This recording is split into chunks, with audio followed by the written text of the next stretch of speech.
One of my favorite Nolan movies turns 10 this year. Where does time go?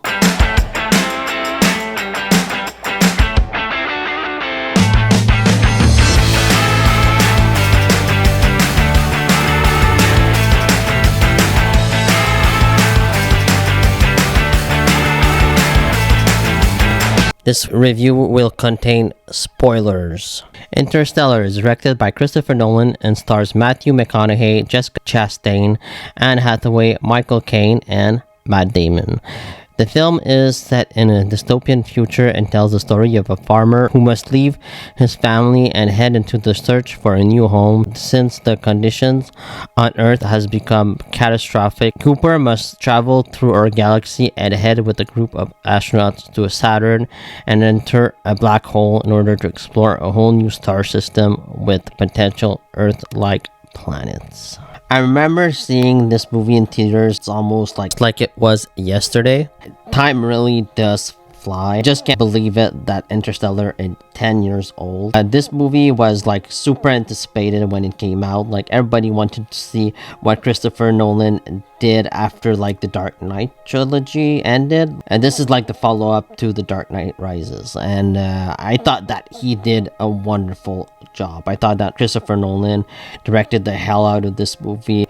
It's super well shot, incredibly well acted, and like the science here is super accurate. It's like really interesting, and even like Neil deGrasse Tyson said that this movie is like even better in terms of scientific accuracy.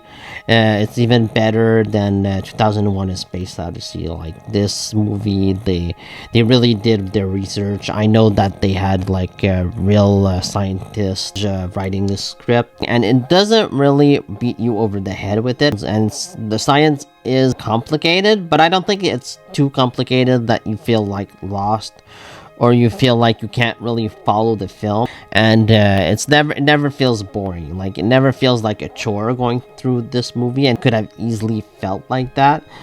But you are really just drawn into the story. You are invested in this family, and you are really just taken on an adventure, on a space odyssey. The score of Interstellar is also fantastic. Hans Zimmer is one of my favorite composers, and this is one of the best scores he's ever done. The entire cast here is wonderful. Mathew McConaughey, I think, delivers one of his best roles here. Jessica Chastain is amazing as adult Merv, and I thought that Mackenzie Foy as young Merv was really great as well. Anne Hathaway, I think, really delivers one of the best performances of her career as well. She's amazing in this film. Just a lot of great talent here in this movie. Michael Caine is always great. John Lithgow, everyone in this movie is fantastic. And like the robots in this movie are awesome, by the way. Like they provide a lot of good humor, a lot of necessary humor. And so the story begins in 2067. And Earth has become way too hostile for humanity to live there. It's really polluted, and there are sandstorms everywhere. Humanity isn't like making it out alive. If they remain on Earth, they're gonna die on Earth. So the solution here is to find a new home, to find a new planet for humanity, so that humanity can survive. And we start the movie with the Cooper family.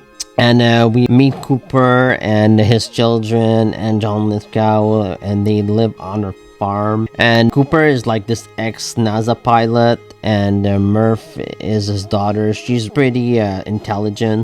Tom, who is played by a young Timothée Chalamet in this movie, is his son. It does seem that we see more chemistry with Mathew McConaughey's daughter than his son. Like I think I would have liked a little more time spent with Mathew McConaughey and Tom. Maybe like a scene between them would have helped. At the beginning of the movie, they sort of think that they have a ghost. Like Murph thinks that she has a ghost in her room because it keeps knocking off books in her shelf during the dust storms. She keeps having like these sort of messages, but Cooper then thinks that it's like the messages are made by gravity. He thinks that it's a gravitational anomaly, and so like they find a message when they return from like this huge giant storm. They find this message and they think that it's coordinates. And so the two head there and they discover that it's the coordinates to NASA. First, like, Cooper thinks like that his daughter is in danger, that he is in danger because like they are taken by men with guns.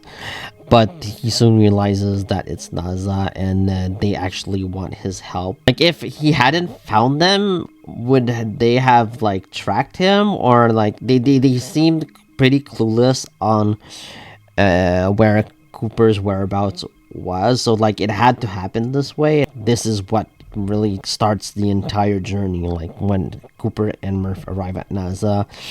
Dr. John Brand, he explains to Cooper that like humanity is dying and that they found a black hole, and through this black hole they can send people through another side of the galaxy to this other star system where they can discover planets, like they can search for a habitable world.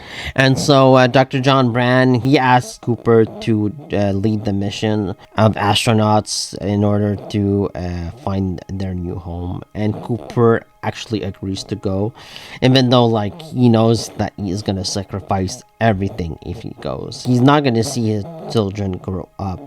It's a selfless sacrifice, and like you can really feel it when it's time for Cooper to leave. She won't even like say goodbye to him. She's just too upset that she's leaving, and then she tells him like that the ghost is trying to tell Cooper to stay, and like Cooper just doesn't listen to her. There's so many emotional moments in Interstellar, and this is one of them. Like when Cooper leaves the farm, you can just see he's just beaten.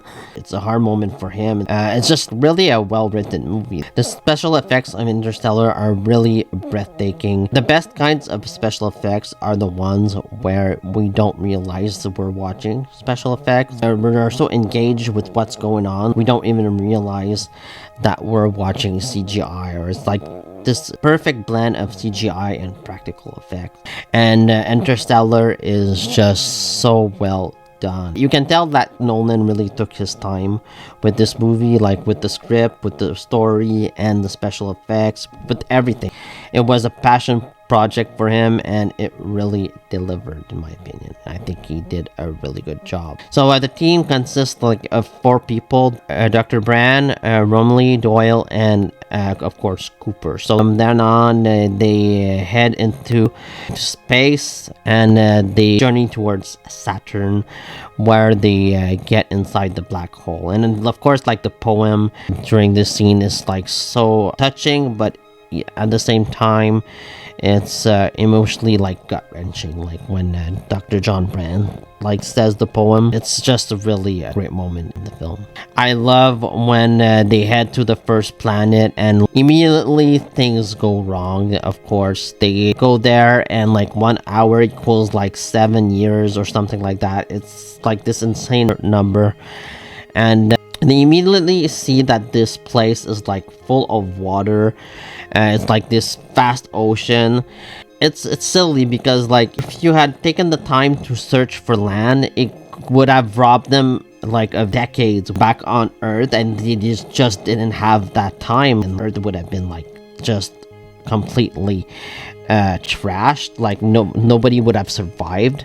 Pointless, because time is a big thing, and like they make a bunch of mistakes when they go to this place. And so like they try to fly out of there, but the water causes damage to the ship. The engines get filled with water, and also like they learn that like the last crew has died like minutes before, since like time is different on this world. And Dr. Brand tries to go get the data from the other scientists, but then Doyle is killed by a massive wave. But Dr. Brand is saved by like one of the robots, and then they bring her back. And then like Cooper is super upset at Dr. Brand, because like I would be too. Like, she fucked up. Like they didn't need to get the data of this planet. Like this place is completely uninhabitable. Just doesn't really make sense to come and live here. So they go back to the ship. They've just spent years, like Earth years, on this planet. They go back and they discover that like Romilly has aged like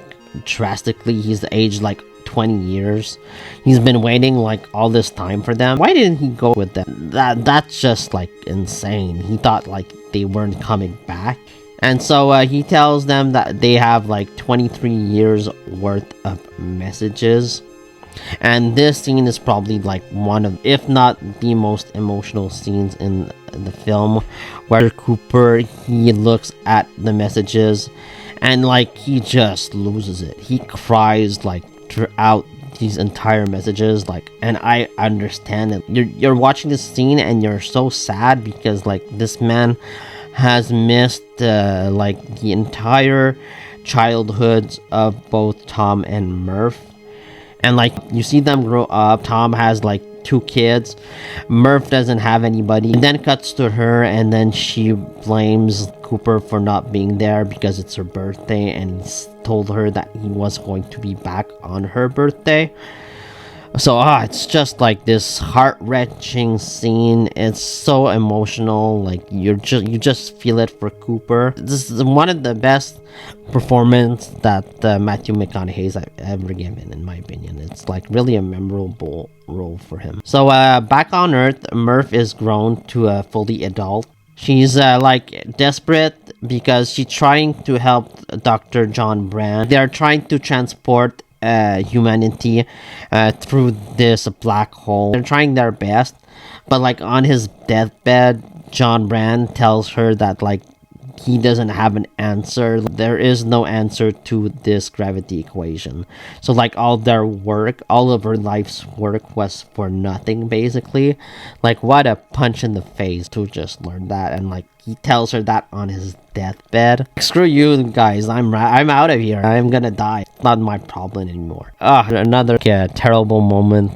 They just can't do it. Cooper and Bran and Romilly, they head to the second planet, which is like this ice planet, and it's like super beautiful. I would hate to live there because I hate being cold, but this planet, the way it's filmed, these landscapes, just beautiful. It's really a gorgeous film to look at. So they arrive on this ice planet, and they meet Dr. Mann, who is surprised played by Matt Damon. Like nobody knew that when we first watched the film. We didn't know that Matt Damon was in this movie. I think that Matt Damon is fabulous in this movie. Like Dr. Mann, he is this broken person when they arrive. Like he's hiding it. Like he is a seemingly normal guy when they wake him up, but he has been living alone like for many years, and he is just like desperate for survival, and he falsified his own data. He just wants to be rescued, and he doesn't really care about like the mission at this point. Like he just wants to save himself, and he doesn't care about Cooper and Rand because like he becomes a liability. He betrays them. And like the scene where like Dr. Mann and Cooper, they have their fight. It's really great stuff. Think of your children, Cooper. I love this moment, like the way it's shot too, like the way this scene is shot. It's really well done. So like Dr. Mann's betrayal was crucial to the film, in my opinion, and it was also like raised the stakes for Cooper and Dr. Brand. Like they just elevated things like to the next level. And, like I love that Dr. Mann is killed by his own stupidity. So as he tries to dock the shuttle, Dr. Mann is killed as the ship explodes, and the ship is sent like spinning through space as it descends toward the planet. And Cooper is then able to save the ship and dock his own shuttle using his really good expertise as a pilot. Cooper propels the Endurance, the spaceship, towards the final world, and like he loses like 51 Earth years, which is insane. Bran is sent to the remaining planet. Cooper then falls into a Tesseract. The ending of Interstellar is like one of the most controversial aspects of this movie. So Cooper is in this Tesseract, and he realizes that he is inside Murph's room. Like he can access Murph's room through different points in time, and he can't communicate directly to Murph. Like, he can't speak to her directly, but he can send her Morse codes.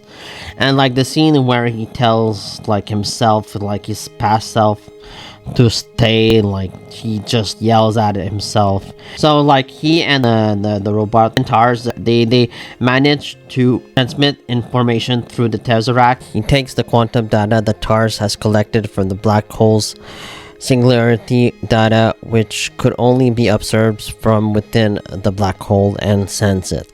Cooper uses like Morse code, uses like Murph's watch, and she now finally understands how gravity works thanks to Cooper. And with this equation, Murph is able to save the entire human race. So I think that it was like the word stay that made her realize that Cooper was actually her ghost. And then she actually solves gravity. So like, thanks to her and Cooper, they can transport humanity through the black hole, and where they can finally go to this habitable world. I know like a lot of people were kind of upset at this movie that like the message is basically like love transcends all. Dr. Brand even says so in the movie, which I think isn't like really that corny. The message works for me. It's touching. A bit heavy-handed, but not too much. I think that the ending of this movie is well done. Is it a bit far-fetched that he survives this Tesseract encounter and then like he's found immediately by like the people of Earth? Yeah, it's a bit far-fetched. If Cooper would have died, I think that it could have worked, but I prefer the ending that he gets saved. I would have liked to have known how many people they brought on that transport near the end where like Cooper gets picked up. But we don't really know how many people they brought like to this new habitable place. So the doctors, they help Cooper recover, and they tell him that Murph is still alive and she's heading to his transport. And so we get this touching reunion of Murph and Cooper, and like the scene is so touching when Cooper arrives in and he finds like her entire family, from her like children to grandchildren. Like the room is filled. It's really a good moment. Cooper tells Murph that he was her ghost, and she tells him that she knew it all along. She figured it out. And she also tells him that like no parent should ever watch their child die. And so she tells Cooper to go find Bran, who is now alone on the new habitable world. She takes off her helmet and she breathes like the new air of the planet, and she is about to take her long nap. So Cooper leaves and he steals a ship and he goes out to find Dr. Bran and hopefully like reunite with her. I think that the ending of Interstellar is really brave. It's really well done, and I love like the final line. The final line really hits home for me. She's out there, she tells him, setting up camp alone in a strange galaxy.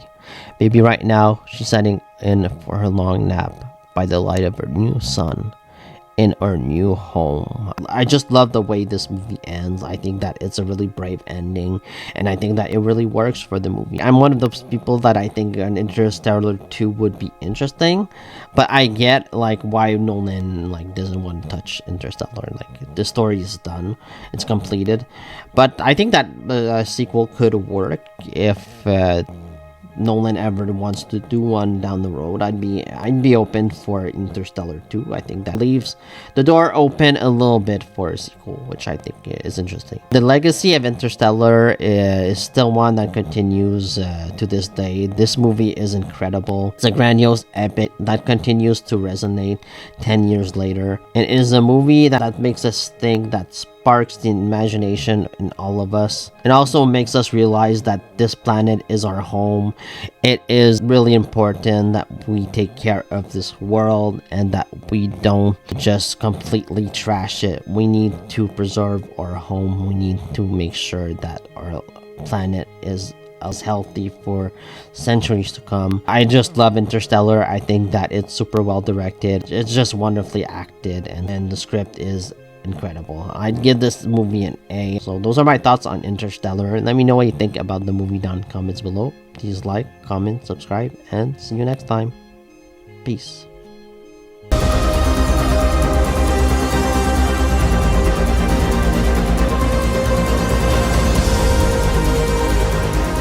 mission. Our mission does not work if the people on Earth are dead by the time we pull it off. Well, we got this far, farther than any human in history. Well, not far enough. Make it count. Where's the mountains? Those aren't mountains. They're waves. I'm not gonna make it! Yes, you are. Yes, you are. You might have to decide between seeing your children again And the future of the human race. We'll find a way. We always have.